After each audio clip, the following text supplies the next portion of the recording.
Viral driver ojol terjebak di lift bareng kecoa. Kecoa biasanya hidup di tempat yang gelap dan lembab seperti lemari atau di bawah wastafel. Karena hidup dengan memakan sisa makanan dan berada di tempat kotor, serangga ini juga sering ditakuti oleh banyak orang. Seperti yang terjadi pada sebuah video yang baru-baru ini dibagikan. Dalam video yang diunggah oleh laman TikTok @usufke menampilkan seorang pria yang gelisah saat berhadapan dengan kecoa di dalam lift. Pria itu pun menunjukkan kehebatannya dalam mencoba menjauh dari si kecoa. Menurut video TikTok yang diunggah pada tanggal 5 Mei tersebut, pria yang diketahui merupakan seorang driver ojek online itu sedang berada di lift sebuah gedung.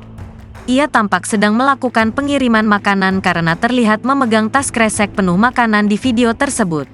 Awalnya, kecoa tersebut tampak berada di ujung kabin lift sebelum mulai berjalan. Yang membuat driver ojol itu tambah panik adalah saat kecoa kemudian terlihat berjalan di sekitar lift untuk mencari jalan keluar.